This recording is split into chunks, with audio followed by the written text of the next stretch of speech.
جیسا کہ آپ سب جانتے ہیں کہ محرم الحرام میں اکثر ذکر اہل بیت کیا جاتا ہے، اور ہم نے بھی آج کے جمعہ کا خطبہ اسی عنوان پر بیان کرنے کے لیے منتخب کیا۔ سب سے پہلے تو بنیادی بات کو سمجھ لینا، اس کو یاد کر لینا،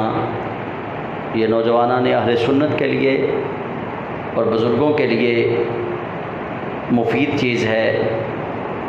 وہ یہ ہے کہ ہم اہل بیت کا نام لیتے ہیں، اہل بیت کا تصور ہمارے ذہنوں میں موجود ہے، لیکن اس کے ساتھ ساتھ عمومی طور پہ یہ بات بھی موجود ہے کہ ہم جب اہل بیت کا نام لیتے ہیں تو اس سے مراد مولا علی، سیدہ زہرا پاک، امام حسن اور حسین کو لیا جاتا ہے، جو کہ نص قرآنی کے مطابق نہیں ہے۔ اہل بیت کون ہیں؟ قرآن سب سے اتھینٹک چیز ہے ہمارے لیے۔ قرآن جس کو اہل بیت کہے گا ہم اس کو اہل بیت ماننے کے پابند ہیں۔ یہ نہیں ہو سکتا کہ کوئی کسی مولوی کی یا کسی ذاکر کی تشریح کو مانتے ہوئے کہے کہ میں فلاں کو اہل بیت نہیں مانتا، فلاں کو اہل بیت مانتا ہوں۔ یہاں کسی مولوی کا یا کسی ذاکر کا فتویٰ کام نہیں آئے گا، بلکہ جس جگہ پہ اللہ کے قرآن کی بات ہوتی ہے وہاں قاعدہ اور کلیہ یہ ہے کہ جو چیز نص قطعی قرآن سے واضح ہو، اس کے بالمقابل اگر حدیث آ جائے تو حدیث کو چھوڑنے کا حکم ہے قرآن کے مقابلے میں۔ تو جب قرآن کے مقابلے میں حدیث متعارض ہو، اس کو چھوڑنے کا حکم ہے، تو کسی مولوی کی یا کسی ذاکر کی یا کسی خطیب کی یا کسی مقرر کی بات کی تو حیثیت ہی کوئی نہیں۔ یہ آیت جو میں نے پڑھی ہے سورہ احزاب کی، یہ آیت مکمل نہیں، آیت کا ایک حصہ ہے۔ سورہ احزاب جب شروع ہوئی اور اس آیت تک یہ اللہ کریم جل جلالہ نے نبی کریم صلی اللہ علیہ وآلہ وسلم کی ازواج مطہرات کی بات کی ہے اس آیت مقدسہ تک، اور یہ جان لینا بھی ضروری ہے کہ یہ آیت نمبر 23 ہے سورہ احزاب کی، اور اس کو جب آپ پورا مضمون پڑھیں گے نا پیچھے سے، پھر یہ بات سمجھ میں آئے گی کہ اللہ کریم جل جلالہ یہاں بالخصوص نبی علیہ السلام کی پاک بیویوں کی بات کر رہا ہے، کسی اور کا یہاں پہ کوئی تذکرہ نہیں، یا نہ مولا علی کا، نہ سیدہ زہرا پاک کا، نہ امام حسن کا، نہ امام حسین کا۔ کیوں؟ اس لیے کہ بات ہو رہی ہے نبی علیہ السلام کی ازواج کی، کہ اللہ کریم جل جلالہ ان سے فرماتا ہے وَمَن يَقْنُتْ، یہ 22واں پارہ شروع ہو رہا ہے، مِنْكُنَّ لِلَّهِ وَرَسُولِهِ وَتَعْمَلْ صَالِحًا نُؤْتِهَا أَجْرَهَا مَرَّتَيْنِ وَأَعْتَدْنَا لَهَا رِزْقًا كَرِيمًا۔ اور اے نبی کی بیویوں، تم میں سے جو فرما بردار رہے للہ ورسولہ، اللہ اور اس کے رسول کی،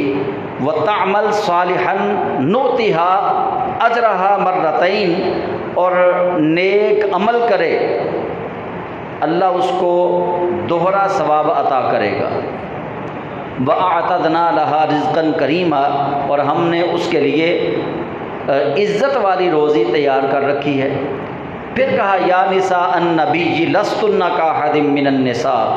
اے نبی کی بیویوں تم اور عورتوں کی طرح نہیں ہو، دنیا کی خواتین کی طرح تم نہیں ہو۔ ان اتقیتن فلا تخضعن بالقول فیطمع الذی فی قلبہ مرض وقلن قولا معروفا، اے نبی کی بیویوں تم اور دوسری عورتوں کی طرح نہیں ہو، اگر اللہ سے ڈرو، فلا تخضعن، اور نرمی اختیار نہ کرو، بالقول، اپنی باتوں میں، یعنی جب کوئی باہر سے آواز دے تو اپنی بات کو، اپنے لہجے کو نرم نہ کرو۔ فَيَطْمَعَ الَّذِي فِي قَلْبِهِ مَرَضٌ، کہ دل کا روگی، یعنی کچھ لوگوں کے دل جو ہیں ان کے اندر ایسی بات ہوتی ہے کہ خواتین جب نرم بات کرتی ہیں تو ان کے دل میں غلط وسوسے آنا شروع ہو جاتے ہیں۔ وہ سمجھتے ہیں کہ شاید اس خاتون نے نرم لہجے میں بات کی ہے تو شاید اس کا مدعا کچھ اور ہو۔ تو اللہ کریم جل جلالہ نبی علیہ السلام کی ازواج سے فرما رہا ہے، رب کہتا ہے کہ تم نے نرم گفتگو نہیں کرنی، کہ کوئی دل کا بیمار، دل کا روگی وہ لالچ نہ کرے، غلط طرف بات نہ لے کے جائے۔ وَقُلْنَا قَوْلًا مَعْرُوفًا، ہاں البتہ یہ بات ہے کہ تم عادت کے مطابق، معروف کے مطابق اچھی بات کہو۔ اور پھر اللہ فرماتا ہے وَقَرْنَ فِي بُيُوتِكُنَّ، اور ٹھہری رہو اپنے گھروں میں۔ وَلَا تَبَرَّجْنَ تَبَرُّجَ الْجَاهِلِيَّةِ الْأُولَىٰ، اور بناؤ سنگار کر کے زمانہ جاہلیت کی خواتین کی طرح باہر نہ نکلو۔ یہ بھی نبی کی بیویوں سے اللہ فرما رہا ہے۔ وَأَقِمْنَ الصَّلَاةَ، نماز قائم کرو۔ وَآتِينَ الزَّكَاةَ، اور زکوٰۃ ادا کرو۔ وَأَطِعْنَ اللَّهَ وَرَسُولَهُ، اور اللہ اور اس کے رسول کی اطاعت کرو۔ إِنَّمَا يُرِيدُ اللَّهُ لِيُذْهِبَ عَنْكُمُ الرِّجْسَ أَهْلَ الْبَيْتِ وَيُطَهِّرَكُمْ تَطْهِيرًا، کہ بے شک اللہ یہی چاہتا ہے اے نبی کے گھر والوں کہ وہ تمہیں ایسا پاک کر دے جیسا پاک کرنے کا حق ہے، ہر نجاست سے، ہر گندگی سے۔ یہ میں نے اس لیے پچھلی 2 آیتیں ساتھ تلاوت کی تاکہ مضمون جو ہے وہ واضح ہو جائے، سمجھانے میں آسانی ہو جائے کہ اہل بیت سے مراد کیا ہے۔ اہل بیت سے جو قرآن پاک نے مراد لیا ہے وہ ہے نبی کریم صلی اللہ علیہ وآلہ وسلم کی ازواج مطہرات، اور یہی اہل سنت کا عقیدہ ہے۔ اب ہم مولا علی کو، سیدہ زہرا پاک کو، حسنین کریمین کو اہل بیت میں کیسے شامل سمجھتے ہیں، اس پہ ہے فرمان مصطفیٰ صلی اللہ علیہ وآلہ وسلم۔ ام المومنین سیدہ عائشہ صدیقہ رضی اللہ تعالیٰ عنہا آپ فرماتی ہیں کہ ایک دن مدینے کے تاجدار سرور انبیاء میرے حجرہ مبارک سے باہر نکلے اور محبوب کریم علیہ السلام نے اپنے اوپر ایک چادر زیبتن کی ہوئی تھی، جس چادر کے اوپر کجاووں کی تصویر تھی۔ آپ نے اس چادر کو کھولا، امام حسن مجتبیٰ سامنے آئے تو حضور اکرم صلی اللہ علیہ وسلم نے ان کو اس چادر میں لے لیا۔ پھر سیدنا امام حسین رضی اللہ تعالیٰ عنہ تشریف لائے، سید عالم نے ان کو بھی اپنی اس چادر کے اندر لے لیا۔ تھوڑی دیر گزری، سیدہ کونین طیبہ طاہرہ سلام اللہ تعالی علیہا آپ تشریف لے کر آئیں، سرکار دو عالم نے ان کو بھی اپنی چادر مبارکہ میں لے لیا۔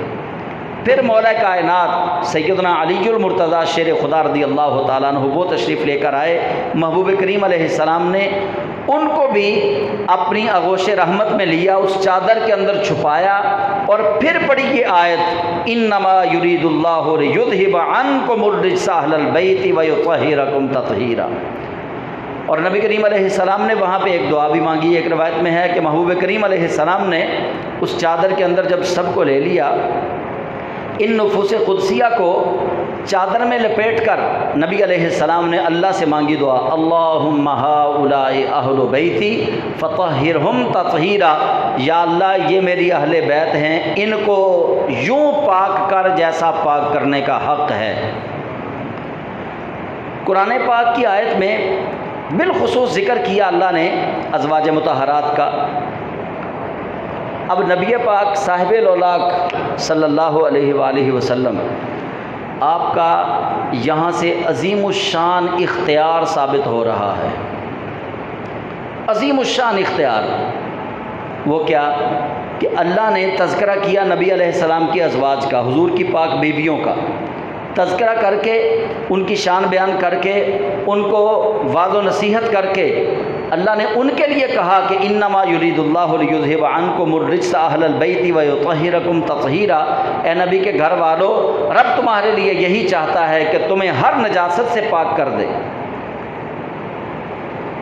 اب حضور علیہ السلام نے مولا علی کو، سیدہ زہرا پاک کو، حسنین کریمین کو اپنے اختیارات جو اللہ نے دیے تھے ان کے مطابق اپنی اہل بیت میں شامل فرمایا، اور شامل فرما کے اللہ سے کی دعا کہ یا اللہ یہ میری اہل بیت ہیں، ان کو یوں پاک کر جیسا پاک کرنے کا حق ہے۔ تو سرکار دو عالم صلی اللہ علیہ وآلہ وسلم آپ کی اہل بیت میں آپ کی ازواج مطہرات بھی شامل، نبی علیہ السلام کے والدین بھی شامل، حضور سید عالم کی اولاد بھی شامل، مولا علی کرم اللہ تعالی وجہہ الکریم بھی شامل۔ تو یہ وہ اہل بیت ہیں جن کی پاکی اللہ کریم نے اس آیہ تطہیر میں بیان فرما دی۔ اعلیٰ حضرت کے بھائی امام حسن رضا رحمۃ اللہ علیہ وہ اس کے مطابق ایک شعر لکھتے، آپ فرماتے ہیں کہ ان کی پاکی کا خدائے پاک کرتا ہے بیان، آیہ تطہیر سے ظاہر ہے شان اہل بیت، کہ ان کی پاکی اللہ پاک نے بیان فرمائی ہے۔ یہ نہیں ہوا کہ ان کو مدینے کے پانی سے غسل دیا گیا اور وہ پاک ہو گئے، ایسا نہیں ہے۔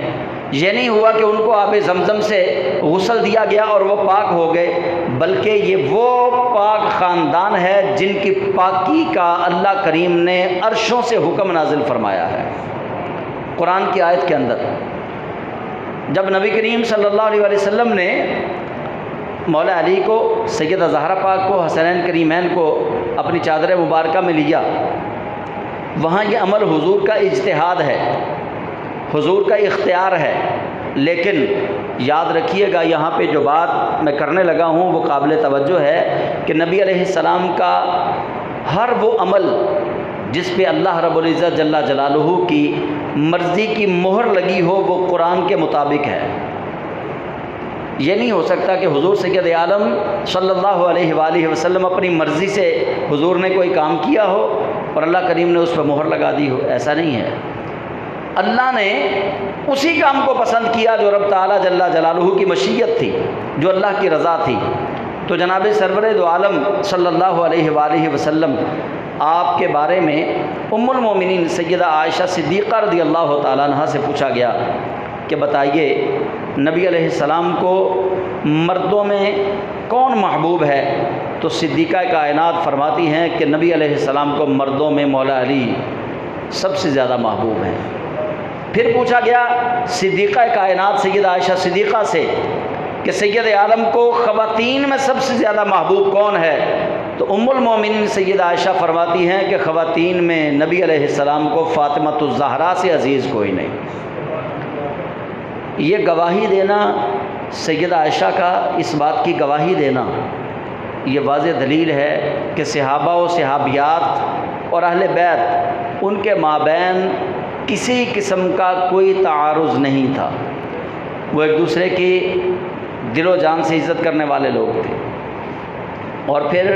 نبی کریم صلی اللہ علیہ وسلم کے اہل بیت کے ساتھ محبت یہ ہمارے ایمان کا حصہ ہے، اس کے بغیر یوں سمجھ لیجئے کہ ہمارا ایمان ہی کامل اور مکمل نہیں ہوتا۔ کیوں؟ اس بات کی تفسیر کے اندر محدثین اور مفسرین نے لکھا کہ چونکہ اللہ کریم نے نبی علیہ السلام کے قریبیوں کی محبت کو حضور کی امت پر واجب قرار دیا ہے کہ جب مدینہ پاک میں صحابہ نبی علیہ السلام کی خدمت میں مال لے کر حاضر ہوئے، مال جمع کیا، یا رسول اللہ قبول فرمائیے، تو اللہ وحدہ لا شریک نے نبی علیہ السلام پر قرآن کی آیت نازل کی اور فرما دیا قُلْ لَا أَسْأَلُكُمْ عَلَيْهِ أَجْرًا إِلَّا الْمَوَدَّةَ فِي الْقُرْبَى۔ اے محبوب، یہ صحابہ جو آپ کے سامنے مال لے کر حاضر ہوئے ہیں، آپ کو تبلیغ کا اجر دینا چاہتے ہیں، ان سے کہیے کہ لا اسألکم، میں تم سے کوئی سوال نہیں کرتا، میں سوال کرنے ہی نہیں آیا، میں سوالی بن کے ہی نہیں آیا، میں نہیں سوال کرتا تم سے، علیہ تبلیغ پر،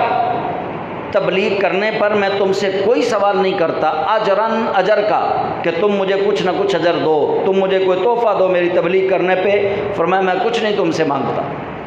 الا المودۃ فی القربى، مگر تمہیں یہ حکم دیا جاتا ہے کہ تم فی القربى میں مودت رکھو، جو میرے قریبی ہیں ان سے مودت اختیار کرو۔ اب لفظ دو ہیں یہاں پہ، ایک المودہ اور ایک فی القربى۔ مودت کا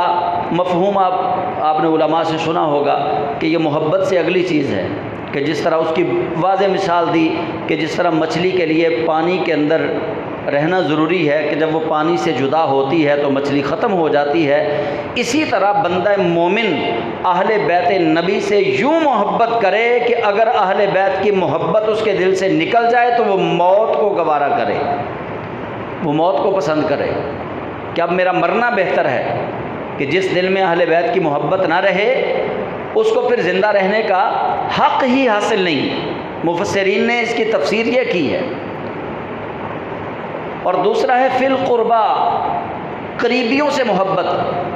پوچھا گیا یا رسول اللہ صلی اللہ علیہ وسلم، آقا آپ کے قریبی کون کون سے ہیں؟ اب یہاں پہ جو میرے اور آپ کے کریم نبی صلی اللہ علیہ وسلم نے قریبیوں کی تفسیر ارشاد فرمائی، وہاں نبی کریم علیہ السلام نے واضح طور پر یہ نام لیے، فرمایا علی، فاطمہ وابناہما، ایک علی ہے ایک فاطمہ ہے اور دو ان کے شہزادے ہیں، یہ میرے قریبی ہیں۔ اسی آیت کو اور اسی حدیث کو لے کر مفسرین، متقدمین، سلف صالحین نے اس بات کو فتویٰ کے طور پر حضور کی امت کے لیے واجب قرار دیا کہ نبی پاک صاحب رولاک صلی اللہ علیہ وسلم کی اہل بیت کی محبت کو حضور کی امت پر واجب کر دیا گیا۔ یہ نہیں ہو سکتا کہ ہم کلمہ پڑھیں، نماز پڑھیں، روزہ رکھیں، زکوٰۃ دیں، حج بھی کریں اور بھی دیگر نیک اعمال صالحہ کریں، لیکن ساتھ ہم اہل بیت سے بغض رکھیں اور پھر ہم دعویٰ کریں کہ ہم مومن ہیں، ایسا نہیں ہو سکتا۔ نبی علیہ السلام نے واضح طور پر فرمایا کہ مومن کون ہے؟ فرمایا مومن وہ ہے جو مجھ سے اور میرے قرابت داروں سے محبت رکھے۔ اور نبی علیہ السلام کی آل سے محبت کرنا، حضور کی اہل بیت سے محبت کرنا، یہ تو اتنا مسلمانوں کے لیے فائدہ مند ہے کہ امام جعفر الصادق رضی اللہ تعالیٰ عنہ آپ روایت کرتے ہیں کہ نبی کونین صلی اللہ علیہ وسلم نے ارشاد فرمایا، حضور فرماتے ہیں کہ میری اور اہل بیت کی محبت 7 جگہ پر کام آئے گی۔ نبی علیہ السلام کی محبت اور حضور کی آل کی محبت، اہل بیت کی محبت 7 جگہ پر کام آئے گی۔ پوچھا گیا یا رسول اللہ وہ 7 جگہ کون کون سی ہیں؟ فرمایا سب سے پہلی جگہ ہے مرتے وقت، کہ مومن جب مرے گا اس وقت اس کی روح جب قبض کی جا رہی ہوگی، جہاں کنی کا عالم ہوگا اور جب وہ اس وقت تکلیف کی شدت میں ہوگا، فرمایا جس کے دل میں میری اور میری اہل بیت کی محبت ہوگی وہ محبت وہاں کام آئے گی۔ پھر اس کے بعد اہل بیت کی اور نبی علیہ السلام کی محبت قبر میں کام آئے گی۔ پھر میدان محشر کو جب قبر سے اٹھے گا تب نبی اور اہل بیت نبی کی محبت کام آئے گی۔ پھر جب نامہ اعمال کھلے گا تب نبی و اہل بیت کی محبت کام آئے گی۔ پھر جب میزان عمل پہ اعمال تولے جائیں گے پھر نبی اور اہل بیت نبی کی محبت کام آئے گی، اور پھر جب آخر پہ پل صراط سے گزرے گا پھر نبی اور اہل بیت نبی کی محبت کام آئے گی۔ یہ حضور کی اور آپ کی اہل بیت کی محبت دنیا میں بھی کام آنے والی چیز ہے، آخرت میں بھی کام آنے والی چیز ہے، اور یہ ایسی مقدس چیز ہے، ایسا مقدس یہ اللہ کی طرف سے تحفہ ہے اہل بیت نبی کی محبت، کہ سورہ التکاثر 30واں پارہ ہے، سورۃ التکاثر، الہاکم التکاثر حتی زرتم المقابر، اس کی آخری آیت جو ہے نا وہ ہے ثم لتسألن یومئذ عن النعیم، ثم پھر لتسألن ضرور بالضرور تم سے سوال کیا جائے گا، یومئذ قیامت والے دن، عن النعیم نعمتوں کے بارے میں، نعمتوں کے بارے میں تم سے سوال کیا جائے گا۔ امام جعفر الصادق رضی اللہ تعالیٰ عنہ، آپ نے یہ بات امام ابو حنیفہ رحمۃ اللہ علیہ سے پوچھی۔ فرمایا لوگ تمہیں بہت بڑا فقیہ سمجھتے ہیں، بہت بڑے مجتہد ہو، بڑے عالم ہو، بتاؤ اللہ نے جو قرآن میں کہا ہے نا ثم لتسألن یومئذ عن النعیم، کہ قیامت والے دن اللہ تم سب سے نعمتوں کے بارے میں پوچھے گا کہ وہ نعمتیں کون کون سی ہیں۔ امام ابو حنیفہ رحمۃ اللہ علیہ فرمانے لگے آنکھیں اللہ کی نعمت، دانت اللہ کی نعمت، کان اللہ کی نعمت، ناک اللہ کی نعمت، پورا جسم اللہ کی نعمت، پانی اللہ کی نعمت، ہوا اللہ کی نعمت، اور یہ زمین اللہ کی نعمت، آسمان اللہ کی نعمت۔ آپ نے نعمتیں گنوانا شروع کی۔ امام جعفر الصادق رضی اللہ تعالیٰ عنہ آپ فرمانے لگے یہ نعمتیں اللہ کے حضور ایک رائی کے دانہ کے برابر بھی ان کی وقت نہیں ہے، یہ تو ساری نعمتیں وہ ہیں جو دنیا کے اندر شامل ہیں۔ فرمایا ان دنیا کی نعمتوں کے متعلق اللہ تم سے کبھی سوال نہیں کرے گا، کیونکہ حضور سید عالم صلی اللہ علیہ وسلم نے ارشاد فرمایا کہ جب سے اللہ نے دنیا بنائی ہے اللہ کے نزدیک اس دنیا کی قدر، اس دنیا کی وقت مچھر کے پر کے برابر بھی نہیں ہے، اتنی وقت بھی نہیں اللہ کی بارگاہ میں۔ امام ابو حنیفہ رحمۃ اللہ علیہ آپ عرض گزار ہوئے کہ بندہ نواز پھر آپ بتائیے کس نعمت کا اللہ سوال کرے گا؟ میں تو قاصر ہوں، میرا علم جواب دے گیا۔ امام ابو حنیفہ شاگرد ہیں، امام جعفر الصادق استاد ہیں۔ یہ بھی یاد رہے کہ فقہ حنفی جو ہے نا، جس طریقے سے ہم نماز پڑھتے ہیں، جو ہمارے طلاق کے، نکاح کے، وضو کے جو ہمارے مسائل ہیں، یہ فقہ حنفی امام جعفر الصادق ائمہ اہل بیت میں سے ہیں، آپ ہی کی فقہ ہے، کیونکہ امام ابو حنیفہ رحمۃ اللہ علیہ بغیر کسی واسطے کے امام جعفر الصادق رضی اللہ تعالیٰ عنہ کے شاگرد ہیں۔ چونکہ اللہ نے شہرت بڑی دی تھی تو پھر کبھی کبھی استاد جو ہوتا ہے نا وہ شاگرد سے سوال اس لیے کرتا ہے کہ شاگرد کو یہ پتہ چل سکے کہ استاد استاد ہی ہوتا ہے۔ اس لیے آپ نے پوچھا کہ بتاؤ ثم لتسألن یومئذ عن النعیم، اس آیت میں جو نعیم ہے اس سے مراد کیا ہے؟ تو امام ابو حنیفہ نے دنیا کی نعمتیں گنوا دیں، آپ نے فرمایا نہیں۔ پھر جب آپ عاجز آ گئے تو امام ابو حنیفہ رحمۃ اللہ نے عرض کی کہ حضور آپ بتائیے نعیم، النعیم سے کیا مراد ہے؟ اللہ کس چیز کا سوال کرے گا؟ تو امام جعفر الصادق رضی اللہ تعالیٰ عنہ آپ فرمانے لگے النعیم سے مراد دنیا کی نعمتیں نہیں ہیں، النعیم سے مراد نبی علیہ السلام کی اہل بیت ہے۔ اللہ قیامت کے دن حضور کی اہل بیت کے متعلق تم سے سوال کرے گا کہ کون کون اہل بیت سے جڑا رہا، کون کون اہل بیت سے دور ہوا۔ نبی پاک صلی اللہ علیہ وسلم نے اہل بیت کو ایک کسوٹی قرار دیا ہے ایمان پرکھنے کے لیے۔ اگر کسی شخص نے یہ دیکھنا ہو کہ اس کے دل میں ایمان کتنا ہے یا اس کا ایمان کتنا وزنی ہے، وہ اپنے دل میں محبت اہل بیت کو چیک کر لے،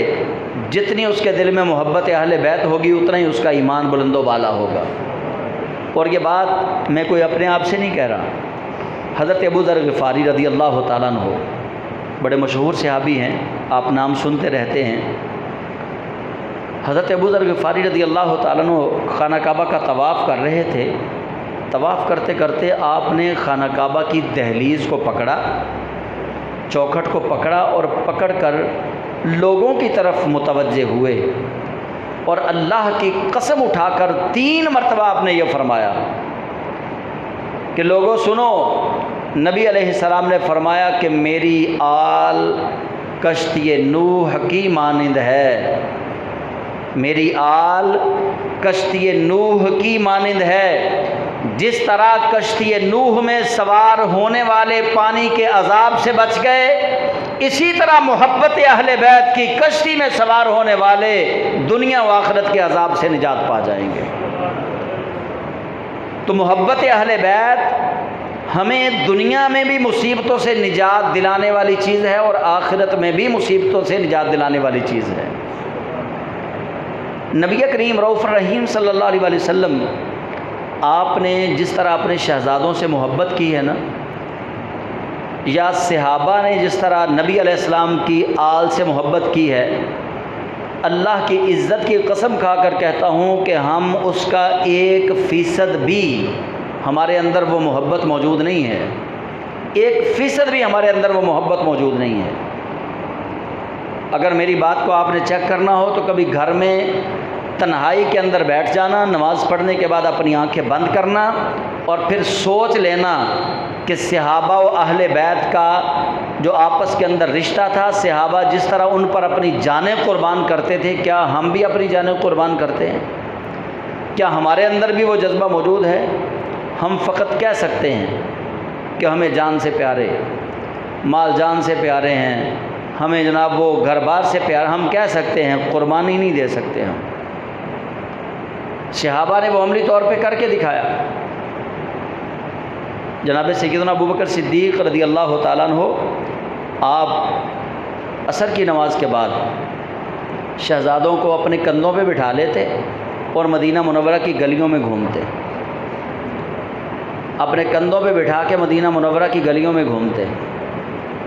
لوگوں کو یہ پیغام دیتے تھے کہ ہم غلامان اہل بیت ہیں، ہم حضور کی آل سے یوں محبت کرتے ہیں کہ حضور کے شہزادوں کو اپنے کندھوں پہ بٹھانا یہ ہم سعادت سمجھتے ہیں۔ اور جناب سیدنا عمر رضی اللہ تعالیٰ عنہ، آپ ممبر پر جلوہ گر تھے،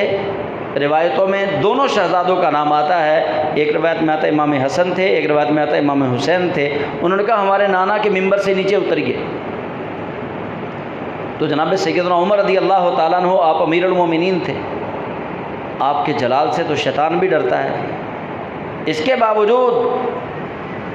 شہزادہ حسن یا شہزادہ حسین، دونوں میں سے جو بھی نبی علیہ السلام کا پھول تھا، اس شہزادے کا بھرے مجمع میں یہ کہنا کہ ہمارے نانا کے ممبر سے نیچے اترو، اس بات کی واضح دلیل ہے کہ جناب سیدنا عمر فاروق رضی اللہ تعالیٰ عنہ بے پناہ محبت کرتے تھے جناب حسنین سے۔ میں آپ کو مثال دیتا ہوں، کوئی بھی بچہ ادھر مجمع میں بیٹھا ہو، بلکہ عبد الحادی کو لگا لیں، حاجی صاحب کا نواسہ ہے، وہ میرے ساتھ باتیں کرتا رہتا ہے، میں گھر جاتا ہوں تو اس بچے کی بھی کبھی جرت نہیں ہوئی کہ میں یہاں کھڑا ہو جائے اور مجھے کچھ کہہ دے۔ اس کو پتہ ہے کہ میں ساتھ غصے میں بھی ہوتا ہوں، غصہ بھی کر لیتا ہوں، اس کو سمجھاتا بھی ہوں۔ ہمیشہ بھرے مجمع میں بے تکلف کلام آپ سے وہ بچہ کرے گا جو آپ کے ساتھ حد سے زیادہ مانوس ہوگا۔ کبھی ایسا نہیں ہو سکتا کہ مجمع بھرا ہو اور بچہ بے تکلفی میں سارے لوگوں کے سامنے آپ کے ساتھ کلام کرے، کبھی نہیں ہو سکتا۔ اس بچے کے ساتھ آپ کی والہانہ محبت اس بات کی غمازی ہے کہ وہ بچہ آپ سے بڑا مانوس ہے، آپ اس بچے سے بڑے مانوس ہیں۔ تو جیسے ہی شہزادے نے یہ کہا کہ ہمارے نانا کے ممبر سے نیچے اتریے، جناب سیدنا عمر رضی اللہ تعالیٰ عنہ،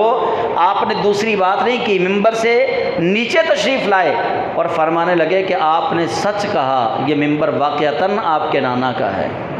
اور فقط یہی نہیں کہا، اپنے سر سے اپنی پگڑی اتاری، فرمانے لگے کہ عمر کے سر پہ یہ جو پگڑی ہے یہ بھی آپ کے خاندان کی وجہ سے ہے۔ پگڑی اتار کے نیچے کی، پھر اپنے بال پکڑے، فرمانے لگے عمر کے سر پہ یہ جو اللہ نے بال اگائے ہیں یہ بھی آپ کے خاندان کی وجہ سے اگائے ہیں۔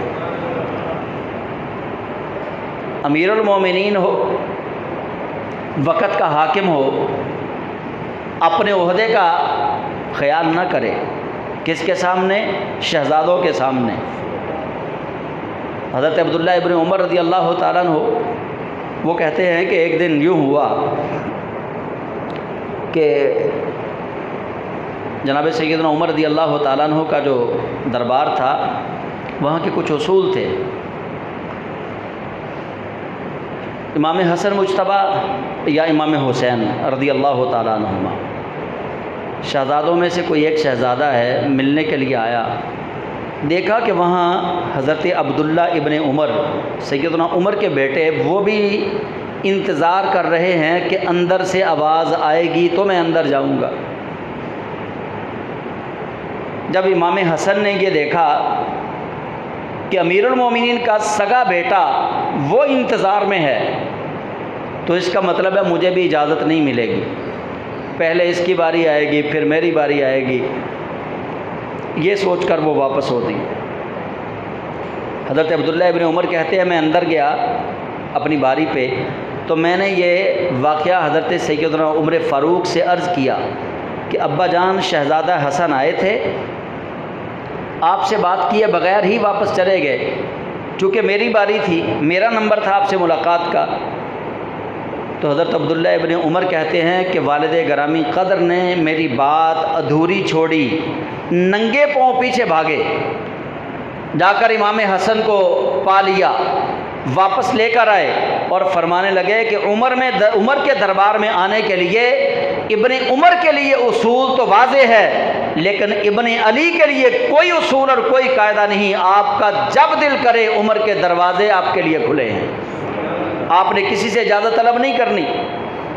آپ کا جب دل کرے آپ اندر تشریف لے کے آ جائیں، آپ کسی سے اجازت طلب نہ کریں، وقت کا حاکم ہو، امیر المومنین ہو، دنیا اس کی ہیبت سے ڈرتی ہو، تو جناب لیکن شہزادوں کے لیے اتنا نرم اور شہزادوں کے لیے ایسی الفت، وجہ کیا تھی؟ وجہ یہ تھی کہ انہوں نے نبی پاک صاحب الاولاق صلی اللہ علیہ وآلہ وسلم کی زبان اقدس سے سنا تھا کہ حسین و منی و انا من الحسین، انہوں نے حضور کی زبان اقدس سے سنا تھا الحسن والحسین سیدا شباب اہل الجنہ، اور یہ تصور نہیں کیا جا سکتا۔ میں اکثر کہتا ہوں کہ 14 صدیوں کے بعد ہم محبت اہل بیت کے فرامین سنیں، ہمارے دلوں میں جناب حسنین کریمین کی محبت جاگ جائے، اور یہ کیسے ہو سکتا ہے کہ جناب ابو بکر و عمر، عثمان، طلحہ و زبیر، جتنے صحابہ تھے انہوں نے حضور کے سامنے بیٹھ کے سنا ہو الحسن والحسین سیدہ شباب اہل الجنہ، اور پھر وہ ان شہزادوں سے بغض رکھیں، یہ تو بات ماننے کو دل نہیں کرتا۔ تو نبی پاک صاحب الاولاق صلی اللہ علیہ وآلہ وسلم آپ ایک دن، یہ بھی حضرت عمر فاروق رضی اللہ تعالیٰ عنہ راوی ہیں اس حدیث کے، آپ کہتے ہیں کہ حضور سید عالم صلی اللہ علیہ وآلہ وسلم آپ نے مسجد نبوی شریف کے اندر آپ نے اپنے دونوں ہاتھ مبارک زمین پہ رکھے، گھٹنے زمین پہ ٹیکے، اور شہزادوں کے لیے سواری بنے ہوئے تھے، کہاں وہ عرش کا دولہ، کہاں سفر معراج پہ براق پر بیٹھ کے پھر رف کا سفر کرنے والے اللہ کے محبوب کریم علیہ السلام، اور یہاں شہزادوں کے لیے اتنا لطیف گوشہ کہ جناب حسنین کریمین کے لیے آپ سواری بن گئے۔ حضرت عمر رضی اللہ تعالیٰ عنہ فرماتے ہیں کہ میں نے دیکھا تو فوراً میرے منہ سے نکلا کہ کتنی خوبصورت سواری ہے، کتنی خوبصورت سواری ہے۔ اب نبی پاک صاحب الاولاق صلی اللہ علیہ وآلہ وسلم آپ نے فوراً حضرت عمر رضی اللہ تعالیٰ عنہ کے اس قول پر کہا کہ سوار بھی تو بہت اچھا ہے، صرف سواری ہی اچھی نہیں، سوار بھی بہت اچھا ہے۔ اور اس فرمان مقدس میں نبی پاک صاحب الاولاق صلی اللہ علیہ وسلم کا شہزادوں سے وہ والہانہ پیار نظر آ رہا ہے کہ اللہ کے محبوب کریم علیہ السلام آپ امام الانبیاء والمرسلین ہونے کے باوجود آپ خود حضرت عمر سے کہہ رہے ہیں کہ عمر سوار بھی بہت اچھا ہے۔ تو ہمیں یہ باتیں کیوں بتائی گئی؟